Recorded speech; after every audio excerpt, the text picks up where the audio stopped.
Welcome to Moe's! If you've never tried the stacks at Moe's, it's like a roller coaster. Filled with 2 crispy tortillas, you realize something big is approaching. And that moment hits when all-natural chicken is added along with Moe's famous queso, fresh veggies, and all-natural shredded cheese. At which point, it's all folded and grilled crispy, flipping your world upside down. So hurry into Moe's Southwest Grill today for the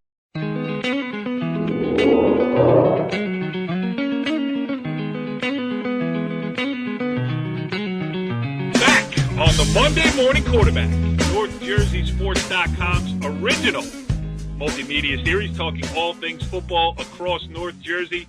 This is Season 3, episode, I don't know, this late in the season. It's a later episode. We got this week, we got next week, because it's state finals time, and we got games coming up starting on Thursday to figure out who's taking home the hardware.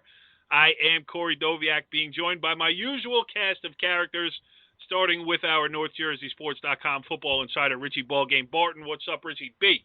Not much. And we also have the world's biggest Old Japan homer. What's going on, Brandon Gregory? Next to Corey Doviak, I can't be doing that bad. That's true. We are 1 and 2 in that category. There I agree. Go. And the other member of our panel, the illustrious, the esteemed Jimmy Avitabile. What's up, Jimmy? Best time of the year, Corey. We waited, 12 weeks for this, and starting to feel the excitement for Thursday, and it should be a fun weekend. Pumped up about it. And listen, in a complete 180 from last week's show, where the 4 of us gabbed on and on about the state semifinals, this week we are bringing in the experts, and I mean that literally. First of all, to talk public school finals, we're going to have the guy who everybody in the state really, state football circles surrounding high school football in North Jersey, especially the brand new head coach at the Paramus Catholic, brand new head coach of the Paladins, Danny Sabella, will join us. He's going to talk about the public school finals because in his former gig at Paramus, he played a lot of those teams, but we'll also get into some of the new things surrounding his new appointment. I am looking forward to that. And when we are done with that, we are going to be joined by Bergen Catholic head coach Nunzio Campanile, who's going to take us through the non-public finals of local interest, especially the big game on Friday night between Bosco and St. Joe's for the non-public Group 4 state championship. But Jimmy, as you said, I mean, if you're not pumped up this week, you don't like high school football. Without question. I mean, these kids have been working, a lot of them, since last, January in the weight room, 7-on-7s, practices in the summer. It's been a long 9 months to get to this point, 10 months, and, the finish line's here. We're going to see who's going to cross the finish line first. Yes. All right. I want to get to our guests tonight because they are good, and we're going to go along with them. So we're going to save some time for that. I'll go around the room here. Which game are you guys most looking forward to this week, starting with you, Brandon? I would like to see Old Japan versus... You took my answer. What did I go to you first for? I mean, this, like I said, my connection to the school with my my son Keith Rodman playing there several years ago, and my son Brandon graduating from the school at Old Japan, and knowing the Fullers and knowing all the other families that I've come engaged with in my years up at Old Japan. So I'm looking forward to see if they can get rid of this Wayne Hills burden off their shoulders. So that's the game I'm looking forward to. Give us a quick update. Keith Rodman, how's he doing in college? He went on to play at Springfield, right? Yes, Keith actually is in his last year. He made first team all-conference, Liberty League conference this year after making second team Liberty League. Finished his college career with close to 1,700 yards rushing and 13 touchdowns. So he had a good, productive college career athletically, and he's pretty much on schedule to graduate. So things are going well for him. I'm happy for him, and hopefully things work out well for him. Yeah, absolutely. That's a guy who went to a good fit for college and seems to have turned out well. Okay, Richie B., what game are you most looking forward to? I have to say Glen Rock Mawa. Okay. I think that's going to be. I would say I'm most looking forward to Madison Rutherford because let's face it, I just love Rutherford. I think Glen Rock Mawa is going to be the most interesting and the most exciting because really contrasting styles. Yes. going to be fun to see. Jimmy, how about you? Well, I think too. I think obviously the Group 4 parochial final with Bosco and Joe's, but I think that Saturday morning 10 o'clock game is always an interesting game. Who comes out flat, who comes out a little tired. Obviously, Ramapo, since that tight loss to Old Japan, has been a runaway freight train.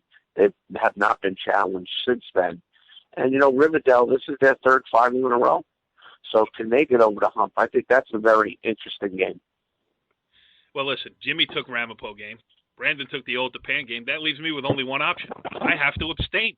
I can't say what my favorite game is. It just would be out of character for me to pick anybody else. So, without further ado, then, let's bring in our first guest of the evening as we welcome in on the Moe's Southwest Grill Hotline the former Paramus High School head coach, the newly minted Paramus Catholic head coach. He is Dan Sabella. Coach, thanks for joining us here on the Monday Morning Quarterback. Hey, pleasure to be on with you guys. Hope everybody's doing well. We certainly are, and, we were talking last week doing our semifinal wrap-up show, and we're like, hey, let's try to get Dan on for Monday night. Little did we know what was happening with you. A lot of things have changed in the last 10 days for you. So, we're going to have you on here to preview the public school finals because looking at your schedule from Paramus, you played for the teams that are in the state finals. But before we get to that, just talk a little bit about the major life change that you have undertaken here in the last week and a half. Yeah, you said it. It was definitely a wild week for me personally. A lot going on. An opportunity came across. My plate, and it was something that I just felt like the timing was right for. It was something that I really presented a challenge that I wanted to get involved in, and I've been thinking about for a long time, and I decided to jump at it. So, looking forward to it, and at the same time, had a great 9 years at Paramus, and walking away with some really tremendous memories, and very thankful for my time there. How quick did this whole thing happen? I mean, listen, your name has come up for every coaching job that's been open in the last 9 years, the last 5 specifically. So, anytime anybody left, it was always, let's try to get Sabella.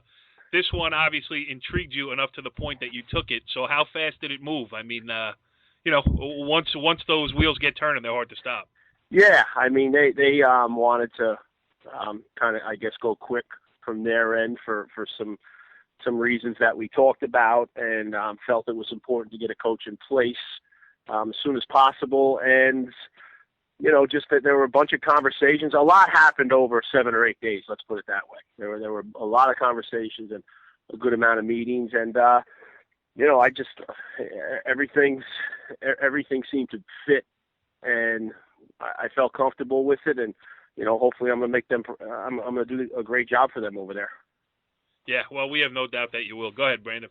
Yeah, I have one question for you, Dan. With all the talent that's over there, we had on Drew Singleton earlier this year, junior linebacker that's getting recruited by all these major schools, Alabama, Ohio State, just to name a few.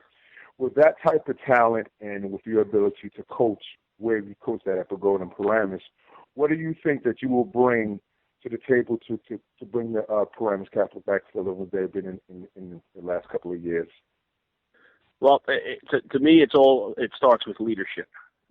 I'm hoping to really provide a foundation and provide a standard that the guys are going to, buy into, and the guys want to follow.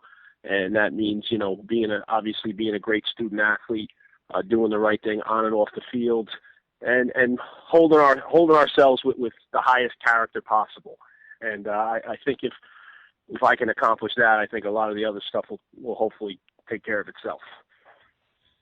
Yeah, it's got to be a dream for you, too, because, listen, in Paramus, the reason why you were so highly sought after is because of what you did at Paramus with limited numbers. And, I think public school football is going through that all over the place.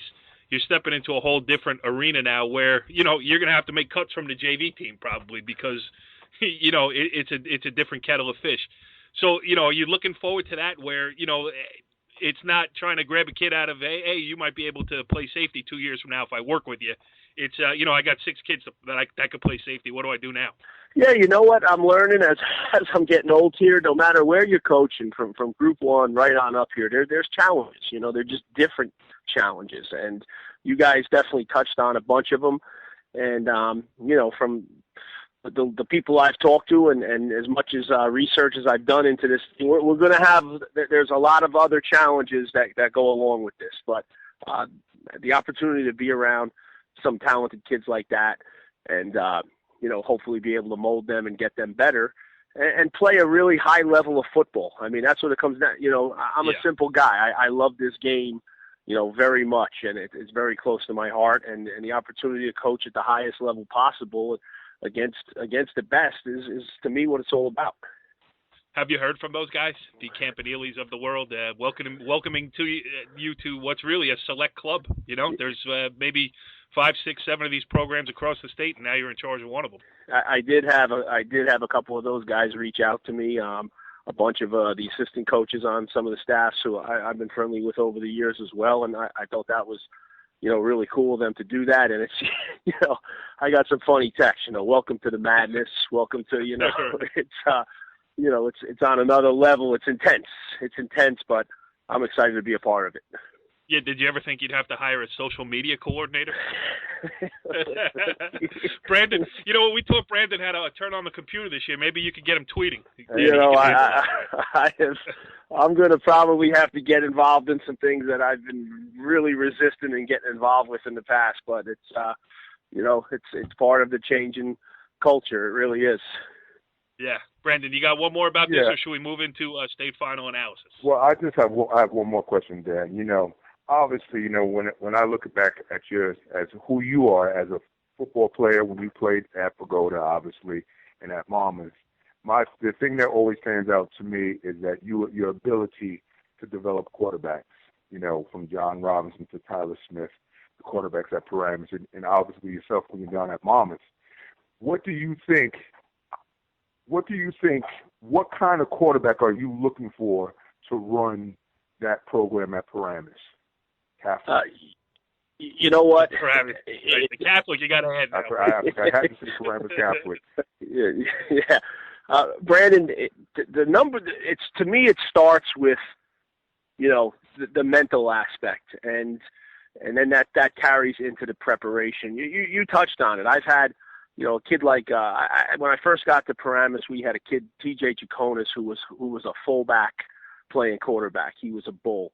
And then we got a kid like Robertson, who was a tall, lean, athletic kid who could do everything. And then we had Tyler Smith most recently before this year, who was smaller but possessed, other intangibles that were. So it's really, but what they all had in common was they love to compete and they love to put the work in. If you're willing to work and prepare and learn, that's really the big thing. Is you can't play that position and think you know everything and not want to be coached.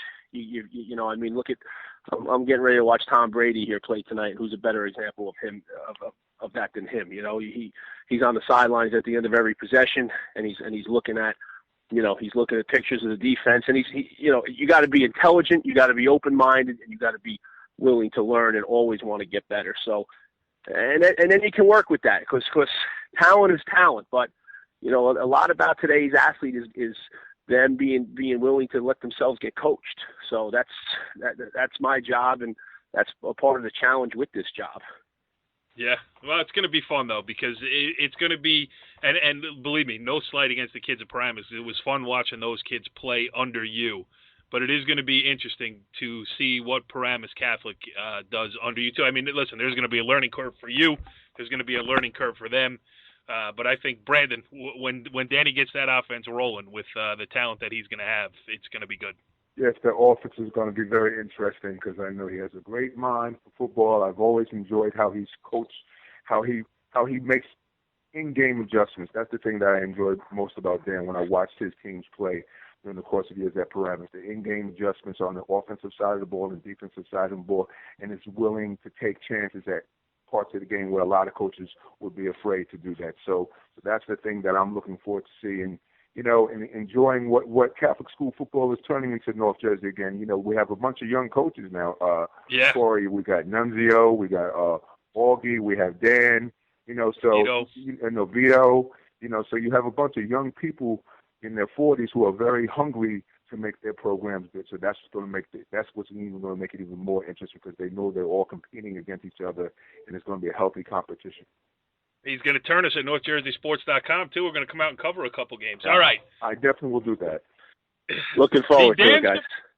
The Dan Sabella Love Fest continues here on NorthJerseySports.com as we talk a little bit about the state finals. All right, Dan, we want to get your opinion on the public. So this is going to be your last dip of the toe into public school football for a while as we talk about some of these state finals. Starting with, I'm going to go to North 1 Group 3 simply because you've played both of these teams. One of them, Ramapo, in the playoffs. The other, Riverdale, on opening night. So what do you see happening there? Listen, you guys gave Riverdale a great run, 15-14 in a classic game, in a classic, what should be a classic rivalry now returned. What do you see happening there? What are the keys maybe for both teams to come out with a win? Well, listen, these two teams know each other very well. This will be the fourth time now they play in the last 2 years. So you have two excellent coaches, guys who really come up with great game plans, guys who know how to attack their opponent's weaknesses. And, I think Coach Nymphius and Riverdale, they are probably capable of, throwing some new things that they haven't done this year at you. And whereas Ramapo really has their system and the way it's functioned this year, they probably don't need to change a whole heck of a lot. But, both teams have some speed. Both teams have quarterbacks who can do both, who can hurt you with their legs, who can throw it on you pretty well. And, it's going to come to, like all these games are, who's going to make a big play on special teams or who's going to do, something that's going to change momentum because, like I said, they know each other very well. So, execution will be the difference. What was your take on it if going up against a team for a second time in a season? Do you change stuff? I mean, and now with modern technology, there's so much tape out there, and you guys study each other, on a week-in, week-out basis. So, do you change stuff, or do you just concentrate on what you do better, getting better at what you do rather than trying to fool the other guy in MetLife Stadium? You know what? That's a great question. I go back to coaching at Pagoda. We were playing Hasbrook Heights. It actually was the year we won the state championship, and we were playing against Nicky Del Caso, and we had beat him in a good game in the regular season, and we were preparing that weekend. We said, what are they going to do differently? Because when you win that first game, you have the advantage, but you say to yourself, well, how much are we going to change? What we did the first time worked, whereas when you lost the game, you're the guy saying, we got to make some changes here, So right. We're preparing for them. We're saying to ourselves, what are they going to do differently? What are they going to do differently on defense? Because we had scored like 35 points on them. And I thought about it, and I said, you know what? Nicky don't change on defense. He's going to run his 4-4. He's going to do it. Make a long story short, he came out in an odd front. I mean, he never had played this defense before. I think we might have scored 7 points in the first half, and it was like, I just remember shaking his hand after the game and saying, you did, that was a great job because they really, out-prepared us. They threw some new things at us, and we weren't ready for it. So you never know as a coach. You try, but you got to stay true to what got you there, obviously.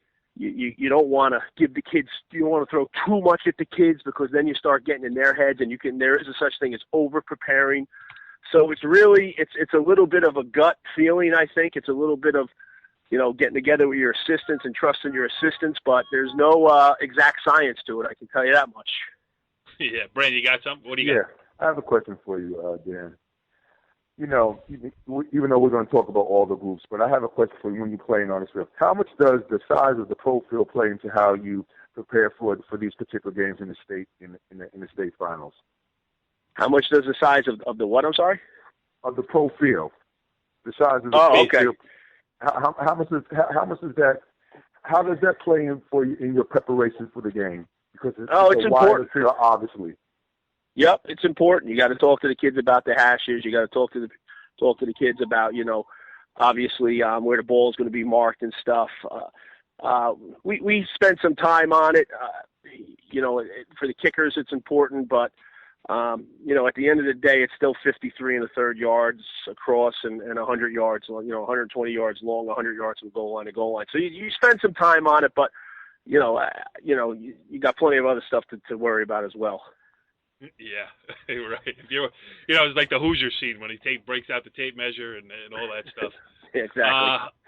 All right, so let's talk a little bit about North 1 Group 4. You got Old Tappan, the number 1 seed, against Wayne Hills, the number 7.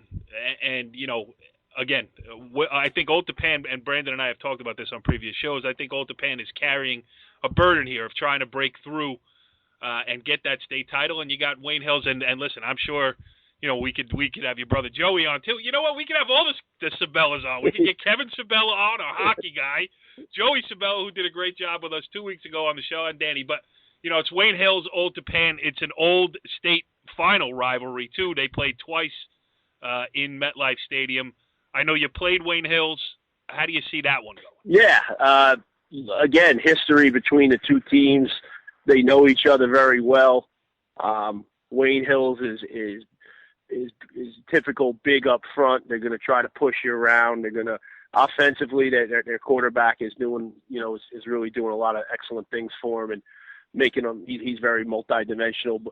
But this Old Tappan team is. I remember this group when they were freshmen. Brandon knows them better than I do. I'm sure they are.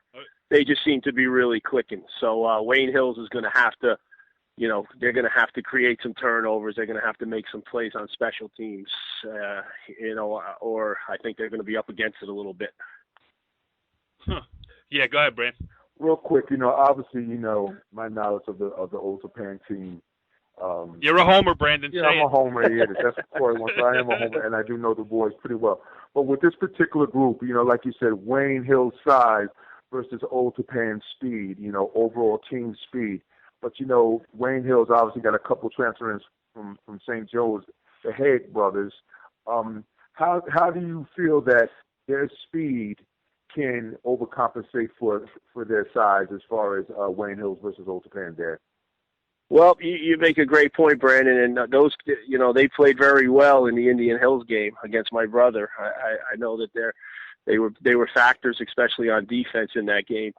But like you said, Old Tappan's got so many different guys who can hurt you. They really do. I've seen them quite a bit this year, and I think Wayne Hills is going to have to really to try to control the ball too. It's easier said than done, but they want to, and they're capable of doing that with what they do offensively. They're capable of ball control and eating some clock and keeping the ball out of those guys' hands because they got a lot of weapons.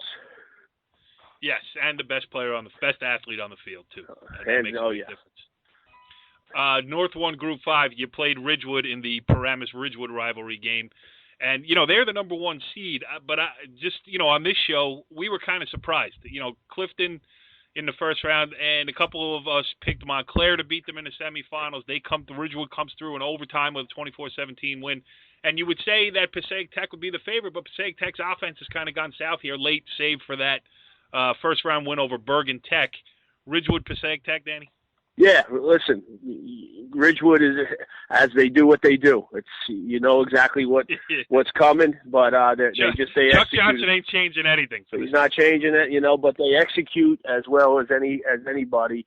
And I think they got some guys back along the way. When you watch Ridgewood on film, I feel like every week there's different numbers out there as the season goes on. They had a lot of kids banged up early in the year who I think came back, and they've had kids who've really gotten better as the season went along. I think their offensive line gelled a little bit, and they've been playing really good defense as well. So, it's Passaic Tech. I haven't seen them a ton, but that's probably going to come down to, I think speed's going to play a factor in that game as well.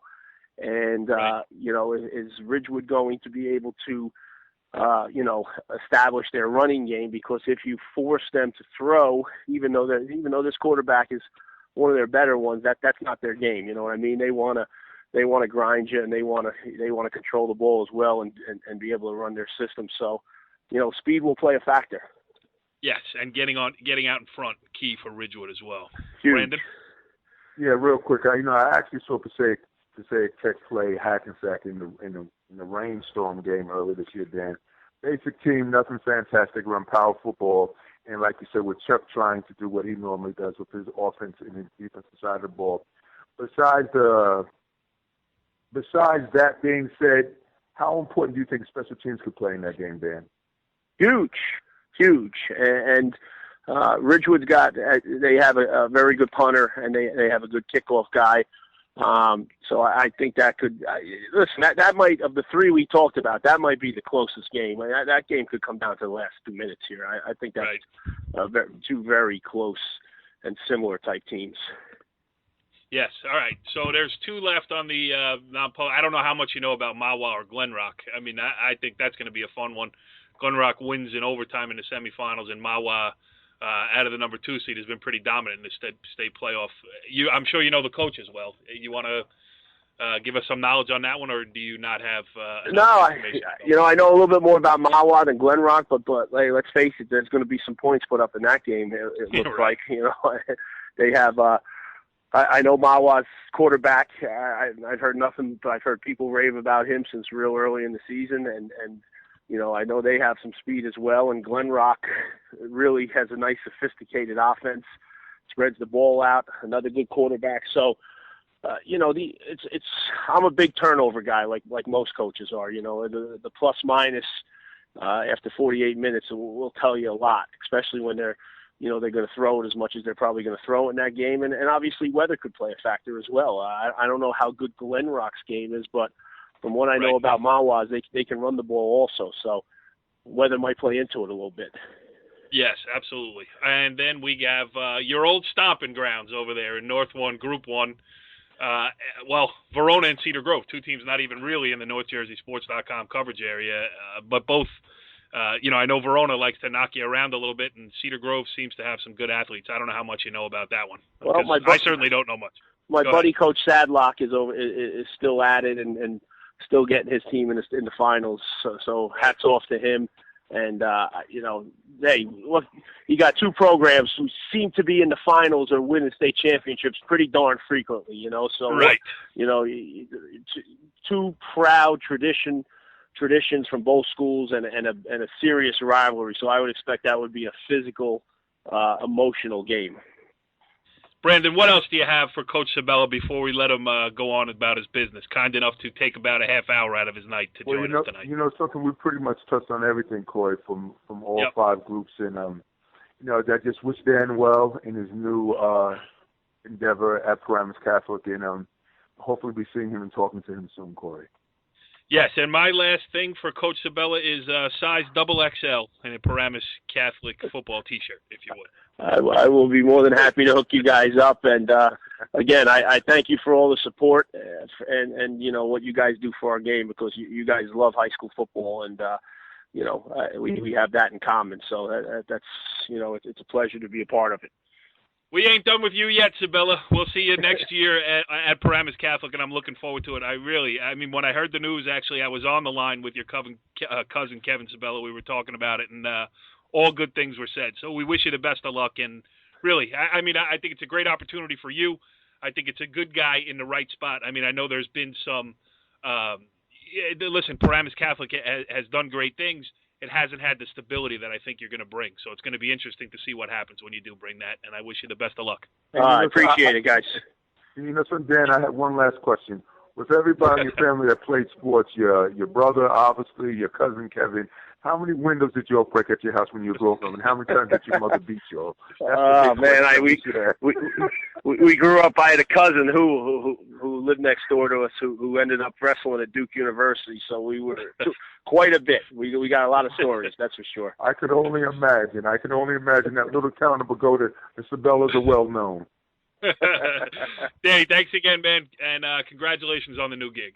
Thank you guys, man. All the best. I appreciate it. All right, now, turning our attention from the public school breakdown, we are going to break down the non-public state finals, and we are bringing in another expert. Listen, we are getting down to the end of the season, so we're bringing out all of the heavyweights here as we welcome in on the Moe's Southwest Grill Hotline, Bergen Catholic head coach Nunzio Campanile. Coach, thanks for joining us here on the Monday Morning Quarterback again. Thanks for having me, guys. I warned you not to pick up the phone last time because when we start calling, we never let up. Well, sounds good. I wish I was busier this week, but I got a little free time, so happy to do it. Yeah. Well, that's what I was leading me into my first question there before we start talking about the state finals. That unfortunately will not include the Fighting Crusaders over there. Have you had a chance to decompress? I mean, yeah, listen, people measure success in different ways, but this was a great season for Bergen Catholic. Well, yeah, I mean, we were very proud of our kids. They played really hard all year. We played a tremendously tough schedule, and I think they responded every week. We just honestly just didn't make enough plays in that last game to get over the hump, but it was a heck of a game, and it really was a heck of a year. I was really proud of our kids. All right, Jimmy, lead us forward here. Well, Nuns, obviously having played Bosco twice and Joe's, if you can give us your feelings on the key matchups for the game on Friday night. Well, I think there's probably a few keys. I think one of the first things is, St. Joe's has a great defense, quite possibly the best defense in the area. The biggest thing I think is, are they going to be able to get pressure on the QB? I think that, DeVito's made great strides as the season has gone on. They seem to have gotten very comfortable and an identity in their offense at Bosco. So I think that if St. Joe's can get pressure on the quarterback and find ways to do that without, risking too much, I think they have a chance to maybe – that was an area where I think we struggled with Bosco both times we played, and we weren't able to get pressure on the quarterback. The last time they played, they were able to get pressure and create some turnovers, and I think that was a huge difference in the game. That's definitely one area. The other thing for St. Joe's is going to be, where do they find the points? Bosco's pretty tough on defense, and,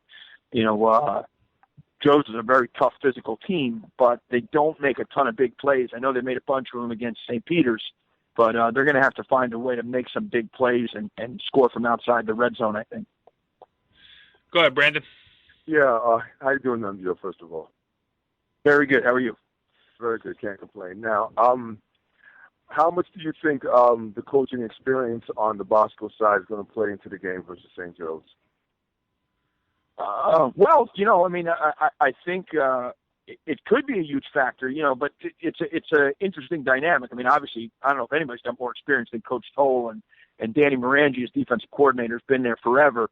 But on the offensive side, they got a lot of young guys that are, in a first state championship game. I mean, Mike Thiel has done a great job for them all year. And he seems to get more comfortable each week, but that will, I think, be a really interesting dynamic. Where on the other side, obviously it's Augie's first state championship game, but he's got some veterans with him. I mean, Rob Stern and Billy Johnson are great coaches. They've been around a long time. They've coached a lot of big games, so it should be interesting. I guess that's an element that I didn't really think about, but I think it's a really important factor in the game. Nobody's been in more state championships than Greg, so he'll certainly be prepared. Yeah, absolutely. Richie, what do you got? We were talking, we just mentioned, obviously, the passing game of Don Bosco and how that has emerged throughout the year. For St. Joe, is it a play-by-play thing? Do you just blitz him constantly? Do you kind of sit back in the zone and hope that, you can get some pressure with the front four? What's the best way to go about it? Or is it just play-by-play, formation by formation, just try to keep them off balance the best you can? Well, if I knew, I think I'd be lining up Friday night in the Netherlands. But, the truth is, I think that one thing you'll see with Don Bosco is they're very personnel-driven in what they do. I think they tried to break some of those tendencies against us. But in the end, if you look at the players they're putting on the field, you can get a pretty good sense of what you're going to see. And, I'm sure that, St. Joe's can stay on top of that and try and track who they're putting in the game. The other thing is they do have the ability to get after it with their front four. I mean, the D tackle, I guess his name is Foster for St. Joe's. He's a fantastic player.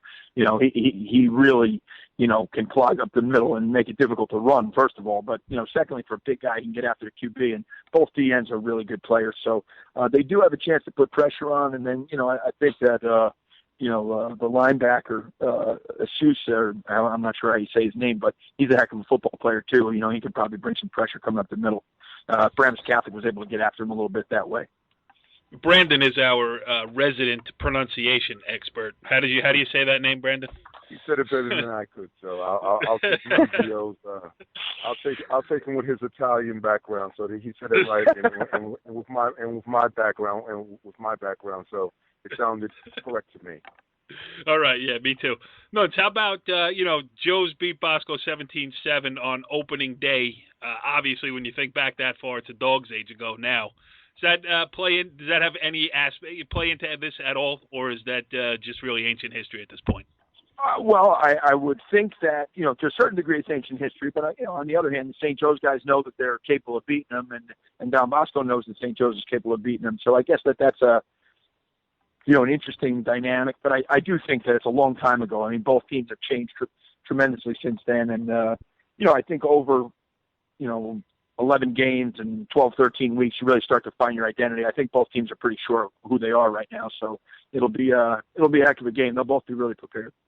Yeah, one coach will play it up and the other one will play it down. So exactly. that's the way that's going to go. Jimmy, go ahead, Jimmy. Yeah, Nuns, you talk about Don Bosco's offense. Obviously, Coach Teal, one of your disciples, quarterback at Bosco. From the first game to the second game, can you see him becoming more comfortable managing the game, calling plays? It seems like that offense has opened up a little bit as the season has gone on. Yeah, I would say one. I mean, the quarterback's got a lot of experience now. He's got a whole season's worth of experience. He's always been a very talented kid, but, now, I'm sure they know what his strengths are, and they're definitely playing to him. And, I think that from a game plan standpoint, they're doing a heck of a job. I mean, I told Mike after our first game, I thought at the end of the game, he put together a great drive where they needed to get some points on the board to seal the game, and they did. And, he made some great play calls, and I thought he did a great job. I agree with what you're saying. He's getting better every week, and, and so is the QB, and that's a huge part of it. Yeah, QB playing well is always a added bonus in these state playoffs. Go ahead, Bram.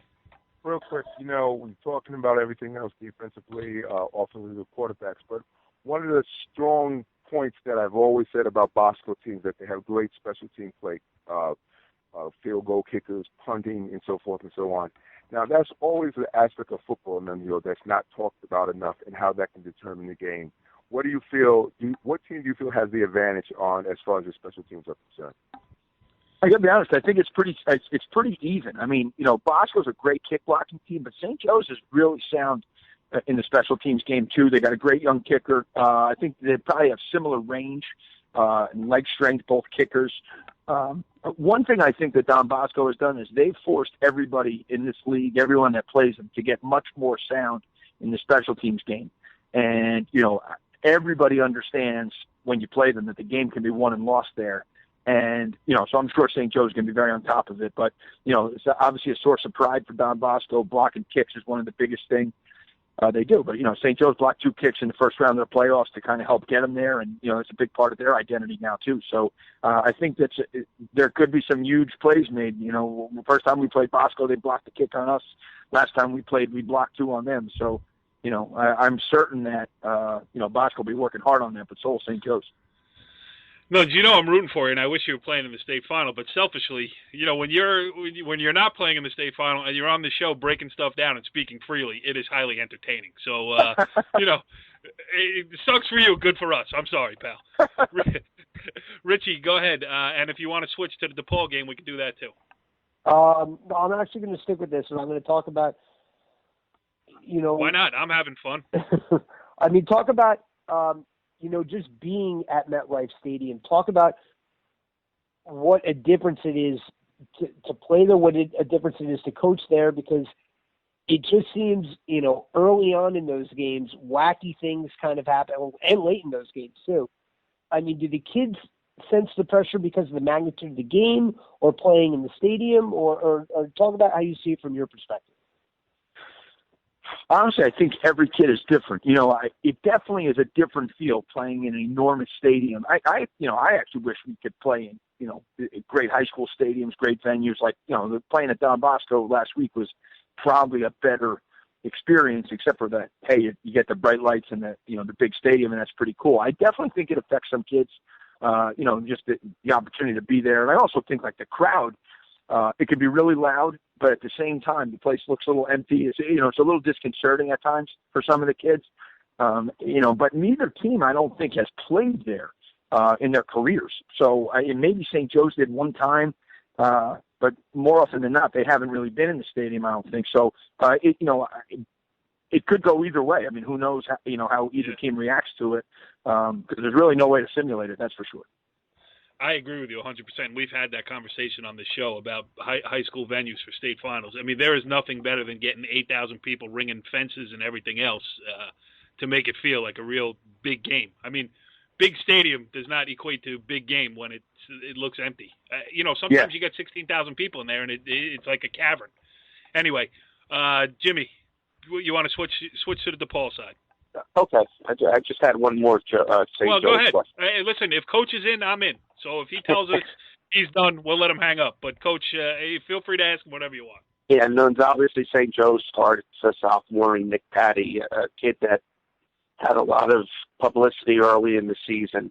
How important is for Joe's to win first down, put them in 2nd and 4, 2nd and 5 situations where they can use that play action game instead of putting them in 2nd and 10, 2nd and 9, where Don Bosco can really come after them?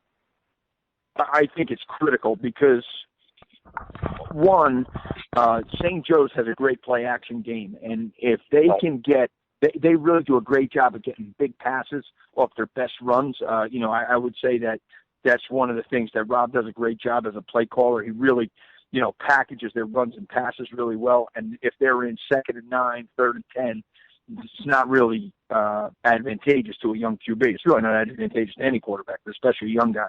I think Nick's going to be a great player, but there's a tough situation for him. That you're going to have to make plays in the state championship game, and I think you're right, Jim, that it's very important to stay ahead of schedule. And if they can get to 2nd and 3, 2nd and 2, and try to take some of those shots, it's much easier to get those plays than it is in long yardage.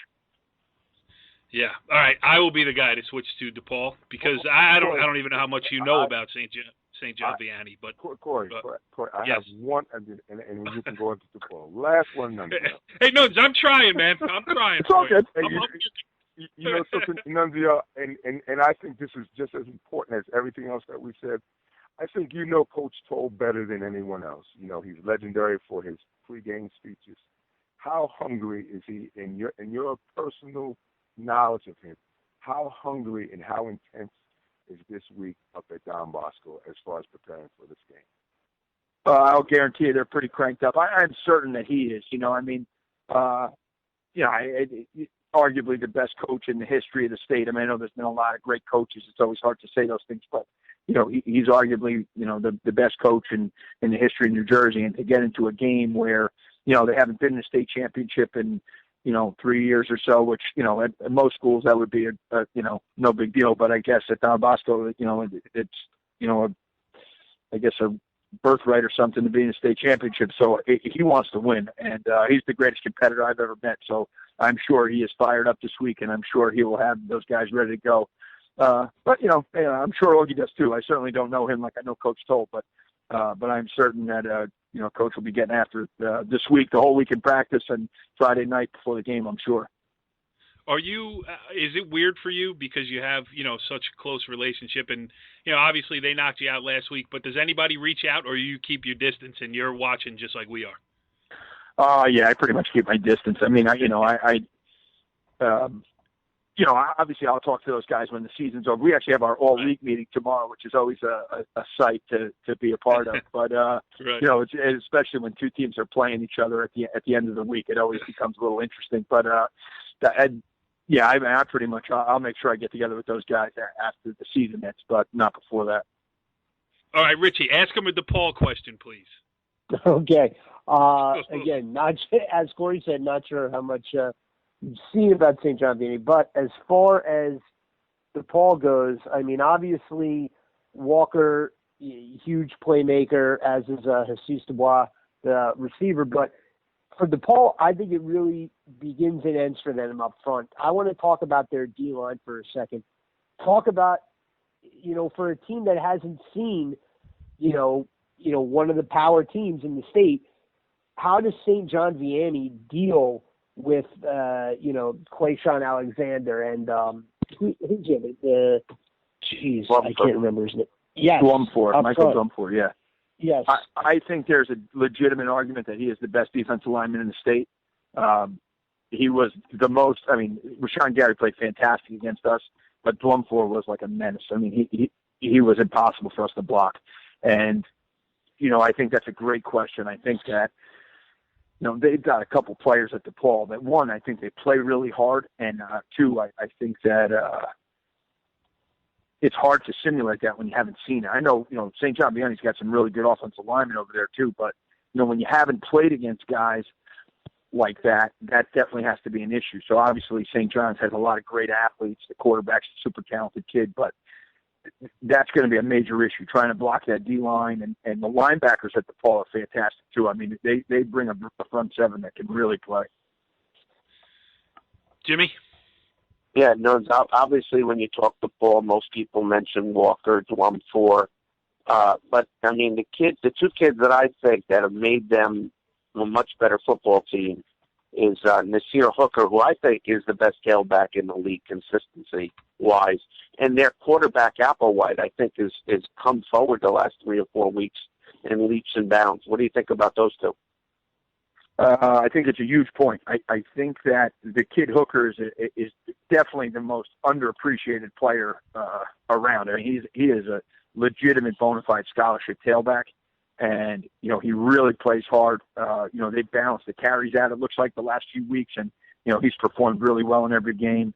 And Shelton's a great young player. I mean, I think very much like Nick Patty, he's just going to keep getting better every week going forward, and each year. I think he's a really bright young kid. And I got to work with him a little bit when he was younger. I think he's. I think you're right. I think he's the type of guy that could be a difference maker in a game. Guys could sleep on him, but he could really throw the ball and get it down the field. Brand, do you have anything about DePaul? I know you know as much about DePaul and St. John-Vianney as I do, which is to say not much. Actually, I do know a little bit about DePaul. All right, I stand corrected again. I'm having a brutal night here, man. Hey, Corey, just let us flow with the show. Okay, I'm sorry. Do you hear that? That's me stepping out. There Continue. you go. Just let us flow. Now you mentioned DePaul, Nunzio. Now, what do you see as their strength as far as on the defensive side of the ball? Are they a gap? Do they play better gap defense, blitzing team, slanting defense team? What do you see as their strength as far as on the defensive side of the ball? Well, one of their biggest strengths is their ability to mix it up. I mean, they can bring pressure. They can play with 3 down. They can play with 4 down. They've got a lot of athleticism in the back end. And Dubois has been as good a safety as he's been a receiver. He's had a great year for them. But like I said, I think that the biggest key for DePaul is the kid Blumfor, the defensive tackle. I think that when they bring pressure, now you can't double team him, and he's so athletic for a big guy, and he plays so hard every down. And then, obviously the kid Alexander, and like I said, the 2 linebackers are great players. The kid Laval he plays really hard, and DePaul is a great young player. I mean, he doesn't play like a sophomore, he plays like a senior. So they really have, they can do a lot of different things. They can hurt you with pressure. They can hurt you in their base defense. When they move, they're really hard to block because they're very athletic. I really think that's the most entertaining or interesting game out of all the state championship games. I think it'd be really curious to see St. John's athletes against DePaul's athletes and that defense. That's interesting to hear you say that. All right, I have one more for the coach, but being that I have been put in my place repeatedly this evening, I'm going to open up the floor. Does anybody else have something they would like to get off? One more question, and then I will do the finale. Jump in. All right. Now that's better, Brandon. Thank you. All right, Coach, we had Dan and okay, whatever. Coach, we had Dan Sabella on earlier in the show, and we used him. It's his last year of eligibility to be able to talk about the public school championships. Next year he'll be working the same sidelines as you with the big boys. So not even necessarily tilted toward Dan, but a guy who has now had the experience that you have. What would you say to a first-year coach making the switch? Especially you came over from the high-powered Don Bosco program. You kind of knew what you were getting into. Dan's coming over from a public school. How about just advice, and not even specifically addressed towards Dan, but a guy coming into the, welcome to the Terror Dome, Dan Sabella. What's the first things he should take care of? Well, I think that, well, first of all, I mean, I've known Dan since I'm like 15 years old. He's a fantastic coach. He's a great guy. Yes.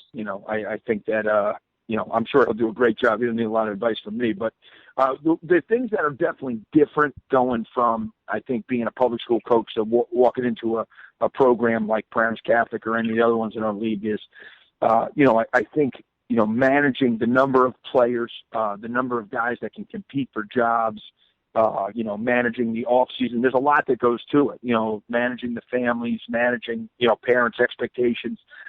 It's definitely a change. I mean, Danny's been coaching a team with, probably 35 guys on it, the last few years. And not that PC's like have huge numbers, but they've got a lot of talent. And right. it's a different problem to have. There's only one football, and so there is. What I'll say is it's just different, And I think obviously you make some mistakes along the way. I was very fortunate to get to work with Coach Toll for 10 years, and with my dad before that. So I've always kind of been in a Catholic school environment. So I'm sure there are some changes that I don't even know about, but my brother being in public school and making the same jump that Danny's making, my brother has kind of said, hey, that, the volume of issues is probably triple what it was for him as a public school coach. And, just, dealing with everything from, figuring out who the players are, running your freshman program, running your sub-varsity programs, developing a schedule, the way you practice, having 2 platoon players, all those things are so much different. And they're great problems to have. Like, I read Danny said, hey, he got in the league because he wants to compete. I mean, he's a great competitor. He's a great coach. He'll do a great job. Hopefully, he doesn't do too good of a job, but, he'll do a great job. And he's a great asset to that school, and he'll be a great addition to our league. And you can see it taking shape here. I mean, Coach Toll notwithstanding, obviously no one's knocking him off his perch, but, it's a younger crowd moving in here, and it's still this hyper competitive national schedule is still new to North Jersey here. So, it is kind of a little bit of a changing of a guard. And I think, all you guys are going to take it to the next level, but I can't even see where that next level is. Yeah, I don't know where it is, but, I do know we'll see, I guess, hopefully next week, what direction we're going with the schedules. But, right. Hopefully they come to some resolution soon. I mean, but either way, it's great football. There's a lot of great players in the league. There's a lot of great kids. They're all great schools. So, it's a lot of fun. I think, like I said, I think Danny will be a great addition. And, I'm starting to become like the grizzled veteran in this league. That's scary. Yeah. I don't know. I've been 6 years. I'm like the old guy. But, yeah.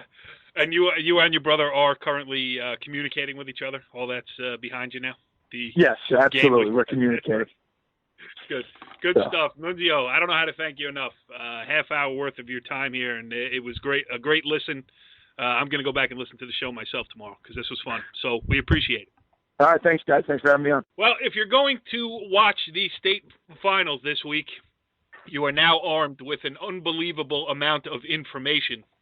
Great stuff from both of our guests tonight, Dan Sabella from Paramus Catholic and Nunzio Campanile from Bergen Catholic. Jimmy, I don't know how either one of them could have done any better. Hey, listen, you could tell listening to them, they absolutely love the game of football. They'll talk about it 24 hours a day in the summer, in the winter, and that's what makes them great coaches, great young coaches, people that live for the game. Absolutely. And Brandon, you're going to be out watching this weekend? Yeah, I'm going to be able to get out there and watch several of the games. And like I said, we had an opportunity to have Dan on, and Dan is just very knowledgeable about the public school football court, and it was great speaking with him and his breakdown of everything, and I think we did a good job, and he seems excited about his transitioning to going to Paramus Catholic. So like we said, we wish him well, and let's see what happens. Yeah, I think somebody, and maybe, Rich Barton or myself, should write the Dan Sabella biography. I mean, yeah, I could see it already on the cover. We could have, the dirt patch of a field at Fogle Field in Bogota, leading up to the turf and the lights at Paramus, then the Showtime entrance at Paramus Catholic. Richie B., what do you think of that? I mean, it's a made-for-TV movie. It is. I mean, it's certainly a long road to get to where he is, and, we'll see how he does. I mean, there's no doubt he can coach. Everybody knows that. It's, as Nunzio put it, there are so many other things that go into being a coach because those schools are so high profile now. But I think Dan's going to do a great job, and it's going to make, the Big Five even bigger. Yes, absolutely. And as I told Dan in the interview that we did with him, I'm going to apply for the job of social media manager over there at Paramus Catholic. I mean, it looks like a high-profile gig. Listen, everybody listening to the show, enjoy your state final football. We will be back with a wrap-up show next week. We're going to have quotes from all over the place. We're going to do our best to get to just about every game played. I think every game played by a North Jersey team, teams that fall in the NorthJerseySports.com coverage area. So we got one more to do, and we're looking forward to it. We'll see you next week on the Monday Morning Quarterback. Follow the leader.